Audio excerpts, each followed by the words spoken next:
예수님께서 복음서를 통해서 평안에 관한 말씀 많이 하셨습니다.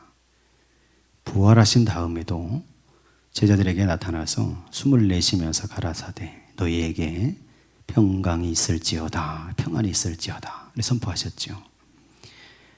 저와 여러분이 신앙생활하면서 그 예수님이 말씀하신 평안, 주님의 평안을 받아서 누리면서 하루하루 사시기를 간절히 소망합니다. 이 평안을 생각할 때마다 늘 생각나는 유명한 일화가 있습니다. 그게 뭐냐면 어느 미술학교에서 이제 졸업 작품 전시회를 한 겁니다. 졸업전을 한 거죠. 그래서 학생들에게 이제 선생님이 그 과제를 내줬습니다. 주제는 평안. 참 평안의 모습을 그려봐라. 그래서 그 그림을 가져오면 이제 그걸 전시회를 하고 그 심사를 해서 대상을 선정해서 상을 주겠다는 거죠. 그래서 학생들이 열심히 그림을 그렸습니다. 그래서 그림을 갖다가 전시회를 다 했는데 마지막에 대상을 선정하는 과정에서 2개의 그림이 이제 선생님들의 심사위원들의 손에 들어왔습니다. 첫 번째 그림은 뭘 그렸냐면 아주 잔잔하고 평안하게 보이는 호숫가 마을을 그렸습니다. 잔잔한 호수가 다 있는데 그 옆에 아름다운 마을이 하나 있어요. 그 마을 옆에 보니까 아주 푸른 잔디밭이 쫙 펼쳐져 있고 그 잔디밭에 보니까 양들이 한가롭게 막 뛰어다니면서 풀을 뜯는 겁니다. 하늘에는 막 새들이 날아다니고 햇볕이 따뜻하게 호숫가를 다 비춰서 호수를 보는데 은빛 물결이 찰랑찰랑 하는 거죠. 또 보니까 그 위에, 호수 위에 낚싯배 하나가 있는데 거기 사람들이 한가롭게 앉아서 낚시를 즐기는 모습을 그렸습니다. 바라보기만 해도 참 평안하다 그런 생각이 드는 거예요. 근데 2번째 작품이 있어요. 2번째 작품이 들어왔는데 그 작품은 전혀 다른 분위기입니다.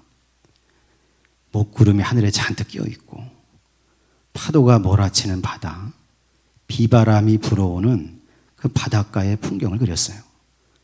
그 바닷가에 뭐가 있냐면 끝까지는 절벽이 있습니다. 절벽이 서 있는데 그 밑으로 파도가 몰아치면서 비바람이 불어치고 하늘에는 먹구름이 잔뜩 껴 있는 거죠. 근데 그 그림을 자세히 보니 그 깎아지는 절벽 사이에 바위에 틈이 있습니다. 틈을 들여다보니 거기에 뭐가 있냐면 거기에 갈매기 둥지가 하나 있는 겁니다. 보니까 갈매기 둥지에 어미 갈매기가 앉아서 눈을 초롱초롱 뜨고 있는 거죠.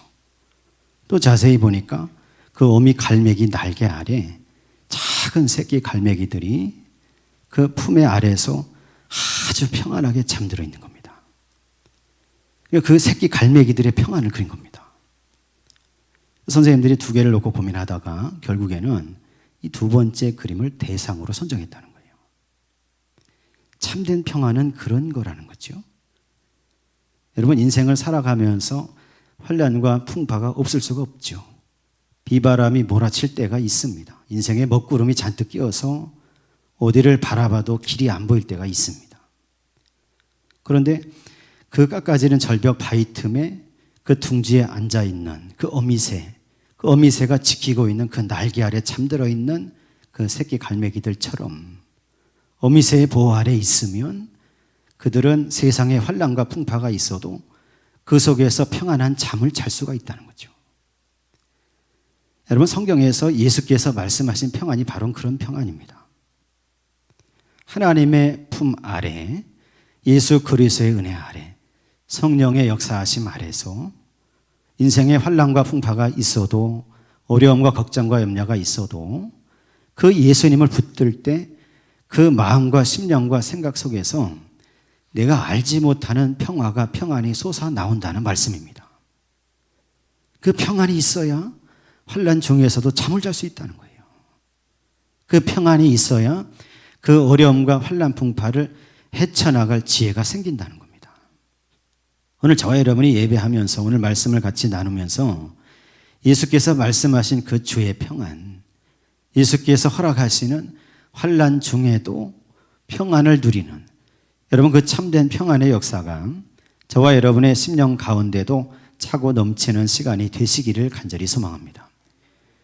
오늘 요한복음 16장 33절 한 절만 우리가 읽었는데 여기 말씀에 보면 이것을 너희에게 이르는 것은 예수께서 말씀하시죠. 근데 이 16장 33절의 말씀은 요한복음 16장의 가장 마지막 말씀이면서 또한 요한복음 13장부터 시작된 예수님의 최후의 만찬 가운데 그리고 예수께서 겟세마네 안의 동산으로 가시는 가운데 제자들에게 그들을 위로하면서 그들에게 하신 많은 말씀을 다 요약해서 종합해서 결론을 주시는 말씀입니다. 그러므로 한 절의 말씀이지만 사실 이 말씀의 뜻을 제대로 알려고 한다면 13장부터 16장까지를 다 읽어봐야 되는 거죠. 이것을 너희에게 이름은 예수께서 이렇게 말씀하셨는데 그 말씀을 이룬 것은 제자들로 하여금 예수님 안에서 평안을 누리게 하려 함이다 하고 선언하신 겁니다. 그러므로 저와 여러분이 오늘 말씀을 같이 찾아서 읽고 나눌 때 예수께서 허락하시는 이 참된 평안을 받는 성도들 되시기를 간절히 소망합니다. 제가 13장부터 16장까지를 쭉 읽어보니까 제자들의 평안을 말씀하시면서 그와 관련된 말씀들을 쭉 정리를 해보니까 크게 세 가지로 분류가 돼요. 그래서 첫 번째 보니까 예수께서 이렇게 말씀하셨습니다. 요한복음 13장 34절과 35절 말씀인데 예수께서 마지막 만찬 세족식을 끝내고 나서 제자들에게 하신 말씀이에요. 34절과 35절을 같이 한번 읽어보겠습니다. 새 계명을 너희에게 주노니 서로 사랑하라. 내가 너희를 사랑한 것 같이 너희도 서로 사랑하라. 너희가 서로 사랑하면 이로써 사람들이 너희가 내 제자인 줄 알리라. 아멘. 예수께서 말씀하시는데 첫 번째로 뭘 말씀하시냐면 너희가 내 새 계명을 지켜야 된다는 겁니다. 그 계명은 내가 너희를 사랑한 것 같이 서로가 서로를 사랑하라는 거예요. 여러분, 저와 여러분이 이 예수 그리스도의 사랑을 닮아서 사랑하는 성도가 되시기를 소망합니다. 너희가 서로 사랑하면 사람들이 너희가 내 제자인 것을 알게 된다고 말씀하시죠. 그런데 이 말씀을 하시면서 예수께서 새 계명이라는 겁니다. 이미 율법에는 계명들이 있습니다. 예수께서 공생에 살아가실 때 유대 율법학자가 와서 예수님을 시험하기 위해서 물어보죠. 예수님, 유대의 많은 율법에 있는 많은 그 법들 중에서 가장 최고, 가장 중요한 법이 뭡니까? 물어봤어요. 어떤 율법학자가 모세 오경에 있는 예수 하나님의 명령하신 그 계명들을 다 분류해서 다 정리한 겁니다. 그래서 613개를 찾았습니다. 거기서 365개는 이런 것들은 하지 말아라. 그리고 248개는 이런 것들은 하도록 해라. 그래서 그걸 분류해가지고 그걸 다 정리해서 유대교 율법이라고 계명이라고 다 가르친 겁니다. 율법학자는 그들 그 많은 것 중에서 가장 중요한 게 뭡니까? 가장 핵심이 되는 게 뭡니까? 물어봤을 때 예수께서 말씀하셨죠. 하나님을 내 마음과 뜻과 내 목숨을 다해서 사랑해라. 그리고 내 이웃을 내 몸처럼 사랑하라. 이것이 온 율법과 선지자의 강령이다 하고 말씀하셨습니다. 율법에 사랑하라는 계명이 있다는 거죠. 예수께서. 그런데 세족식을 마치고 나서 예수께서 하시는 말씀은 새 계명을 준다는 겁니다. 새 계명은 무슨 계명입니까? 그 뒤에 단서가 있습니다. 뭐냐면 내가 너희를 사랑한 것 같이 예수님께서 제자들을 사랑하신 것처럼 예수님께서 사람들을 사랑하신 것처럼 예수께서 우리를 사랑하고 계신 것처럼 그 사랑으로 서로 사랑해야 된다는 겁니다. 그럼 예수님께서 사랑하신 그 사랑은 무슨 차이가 있습니까? 예수님의 사랑은 먼저 차별이 없는 사랑이에요. 여러분, 율법에서 내 이웃을 사랑하라고 얘기할 때 그 이웃에는 유대인들만 포함되지 이방인들은 제외가 됩니다. 부정한 자들은 제외가 되는 거예요. 죄인들은 제외가 되는 겁니다. 그런데 예수님의 공생의 사역을 보니까 그게 없어요. 유대인이나 사마리아 사람이나 헬라 사람이나 병든 사람이나 건강한 사람이나 노인이나 어린 아이나 여자나 남자나 가난한 자나 부유한 사람이나 건강한 사람이나 병든 사람이나 차별을 두지 않고 사랑하신 거죠. 귀신 들린 사람도 사랑해서 그들에게 귀신을 쫓아주시고 그들의 심령 속에 하나님의 나라를 이루게 하신 분이 예수님이시라는 거죠. 그러므로 예수님처럼 사랑하라는 얘기는 차별 없이 사랑하라는 거예요. 누구든지. 그리고 두 번째로 보니까 예수님의 사랑은 무슨 차이가 있냐면 제한이 없습니다. 베드로가 예수님께 물어봤죠. 선생님, 내 형제가 나에게 잘못하면 몇 번 용서하면 됩니까? 7번 하면 됩니까? 예수님께서 말씀하십니다. 7번씩 70번이라도 용서해라. 계속해서 용서하라는 거예요. 그러니까 예수께서 우리를 사랑하신 사랑은 모든 죄에 대해서, 형제의 죄에 대해서, 잘못에 대해서 예수님의 사랑을 품고 제한 없이 사랑하는 그 사랑의 마음을 품으라는 거죠. 또 예수께서 하신 사랑의 모습은 예수께서 몸소 모범을 보여서 해주신 사랑입니다. 제자들의 발을 씻어주신, 자기를 낮추어서 겸손하게 섬겨서 사랑해 주신 그 실천하는 사랑으로 사랑하라는 겁니다. 말로만 사랑하지 말고, 입술로만 사랑하지 말고 실제로 네가 너를 희생해서 예수께서 십자가 지셨듯이 낮추어 섬겨주셨듯이 실제로 네가 몸의 행실로 사랑하는 사랑, 그 사랑이 바로 예수님의 사랑이라는 거죠. 예수께서 이렇게 사랑하셨듯이 너희가 서로를 사랑하는 사람이 되라는 겁니다. 그러면 사람들이 너희가 내 제자인 것을 알게 될 것이라고 선언하신 거죠. 근데 이 말씀이 왜 제자들에게 또 우리들에게 위로가 되고 평안을 주는 말씀이냐면, 여러분 요한복음 14장에 가면 그 이유를 알 수 있습니다. 14장 21절, 23절을 한번 찾아서 보겠습니다. 14장 21절을 먼저 읽겠습니다. 나의 계명을 지키는 자라야 나를 사랑하는 자니 나를 사랑하는 자는 내 아버지께 사랑을 받을 것이요 나도 그를 사랑하여 그에게 나를 나타내리라. 아멘. 23절도 읽겠습니다. 예수께서 대답하여 이르시되 사람이 나를 사랑하면 내 말을 지키리니 내 아버지께서 그를 사랑하실 것이요 우리가 그에게 가서 거처를 그와 함께 하리라. 아멘. 예수님의 새 계명을 지키는 사람, 차별 없이 제한 없이 몸소 실천해서 낮추어서 사랑하는 사람에게 예수님께서 예수님 당신을 나타내신다는 거예요. 그리고 우리가 가서 그와 거처를 함께 한다는 겁니다. 여기 우리는 성부, 성자, 성령 하나님을 얘기하는 거예요. 하나님께서 예수님처럼 사랑하며 살아가는 사람에게는 그 처석 가운데 내려가서 그가 사는 곳에 같이 살고 그가 일하는 곳에 같이 일하고 그가 걸어가는 인생의 행로 가운데 같이 동행하신다는 겁니다. 그러니까 제자들에게 이 말씀은 평강과 위로의 말씀이 된 겁니다. 오늘 저와 여러분들도 예수께서 말씀하신 예수님의 새 계명, 예수님처럼 서로 사랑하는 성도가 되시기를 원합니다.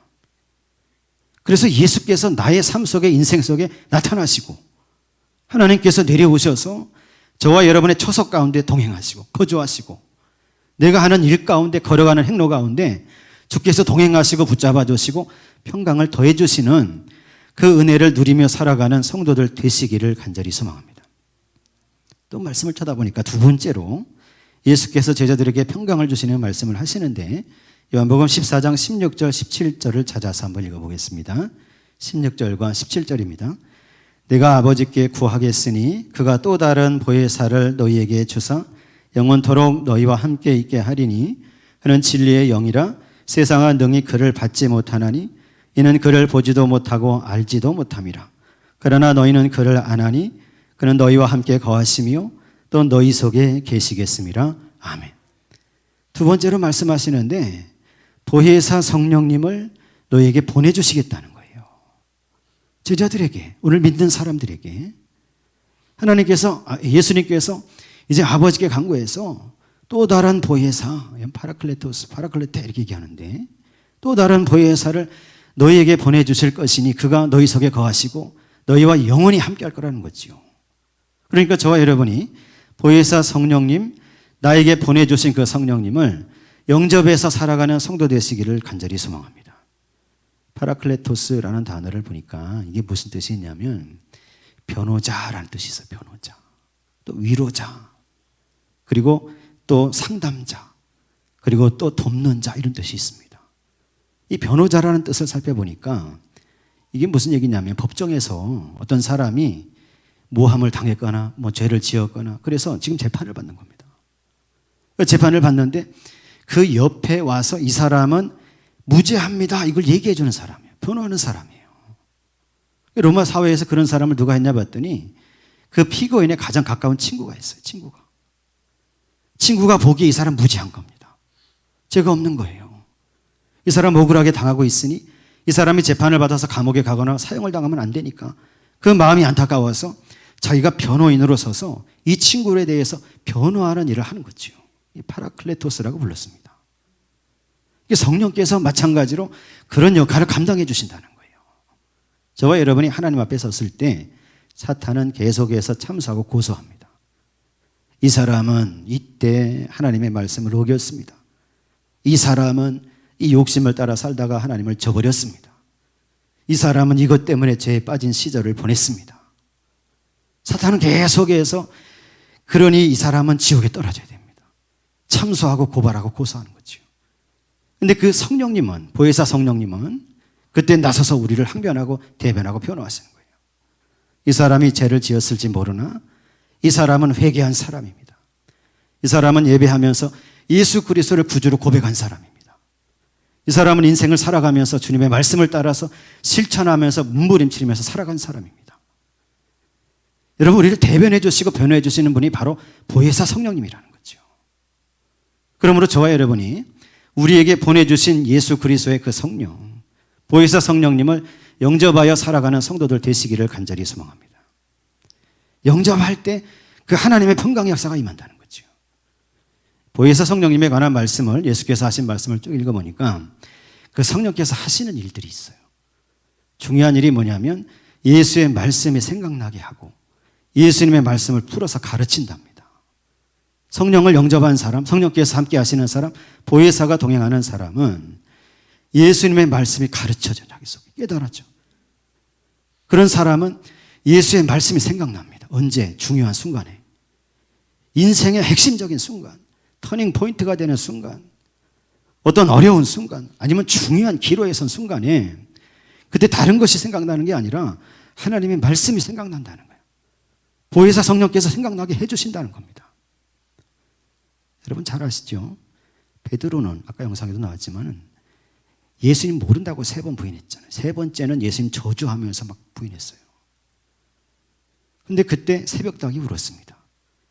그때 어떻게 됩니까? 예수께서 하신 말씀이 생각났어요. 베드로에게. 성령께서 하신 일입니다. 베드로가 말씀이 생각나니까 자기를 참을 수가 없는 겁니다. 그래서 나가서 통곡하면서 울면서 회개한 거죠. 그리고 베드로는 살았어요. 가룟 유다는 어떻게 합니까? 예수님 팔아넘겼죠. 가룟 유다도 후회했어요. 예수님 팔고 나서. 그래서 은 30세겔 들고 다시 찾아가잖아요. 그런데 대제사장이 받아주지 않으니까 그때 예수님 말씀이 생각났어야 되는 거예요. 근데 가룟 유다는 생각나지 않습니다. 어떻게 합니까? 자기 생각을 따라 자기 슬픔과 자기 잘못을 그걸 주체하지 못하고 나가서 목매달아 죽은 겁니다. 그래서 보혜사 성령께서 함께 하셔야 됩니다. 그래야 우리의 생과 사가 갈리는 거예요. 생명의 길로 사는 길로 보혜사 성령께서 인도하신다는 사실을 기억하시고 그 성령님을 모셔드리고 영접해 살아가는 성도 되시기를 간절히 소망합니다. 성령께서 하시는 일을 또 예수께서 설명하신 걸 보니까 성령께서 오셔서 보혜사 성령께서 하시는 일이 뭐냐면 죄에 대해서, 의에 대해서, 심판에 대해서 세상을 책망하신다는 거예요.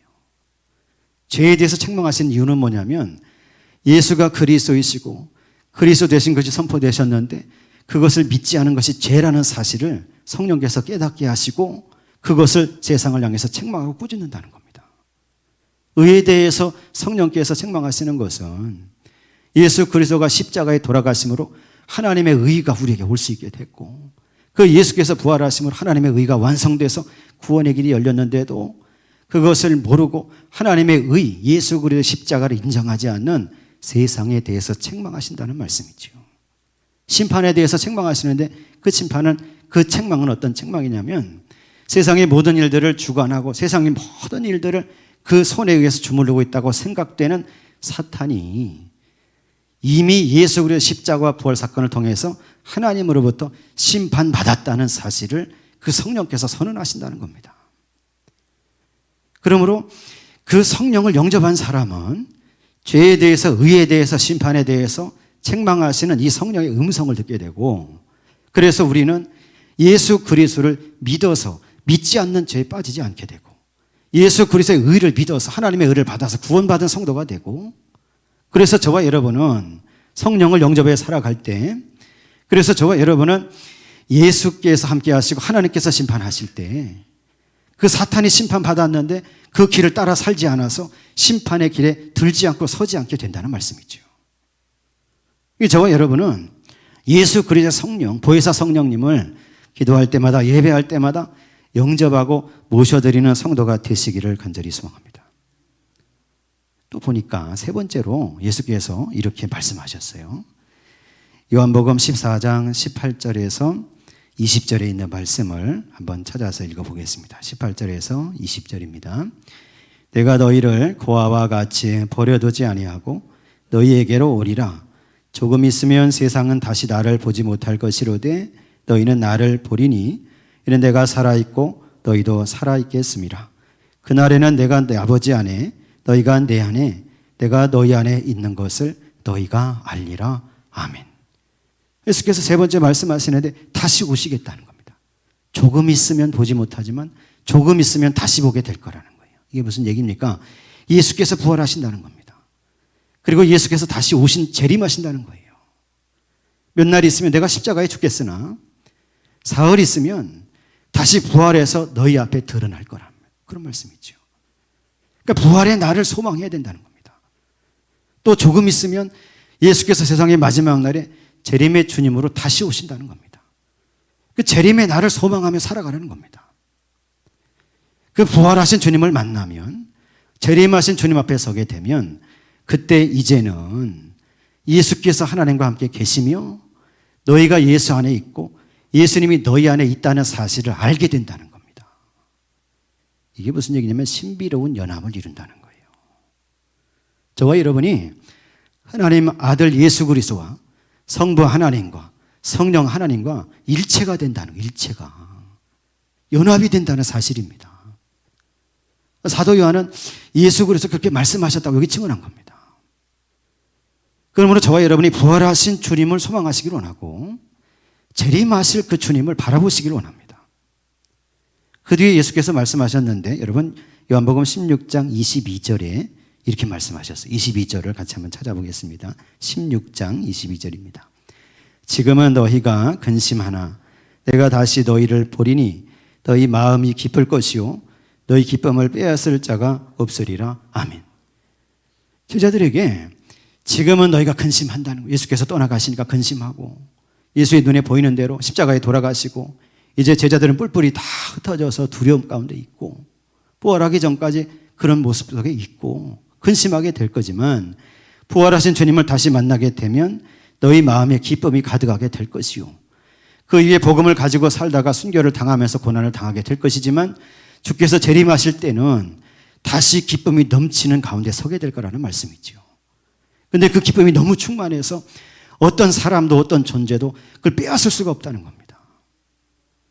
저와 여러분이 그러므로 예수 그리스도의 부활, 주님의 재림을 소망하시기를 원합니다.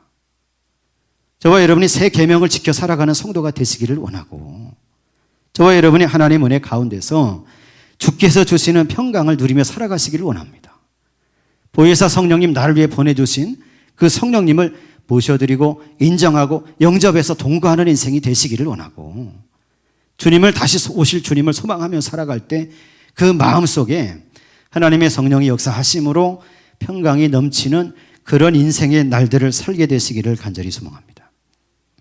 그래서 16장 33절 마지막 마무리하시면서 이것을 너희에게 이른다 말씀하시고 이것을 다 말씀한 이유는 너희가 내 안에서 주님 안에서 믿음 안에서 너희가 평안을 누리게 하기 위해서 말씀했다는 거죠.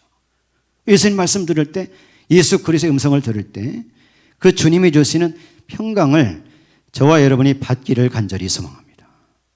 그 뒤에 이어진 말씀을 이렇게 돼요. 세상에서는 너희가 환난을 당하나 담대하라 내가 세상을 이기었노라 하고 선언하셨어요. 제자들에게는 환난이 닥쳐올 겁니다. 우리가 역사를 통해 알고 있잖아요.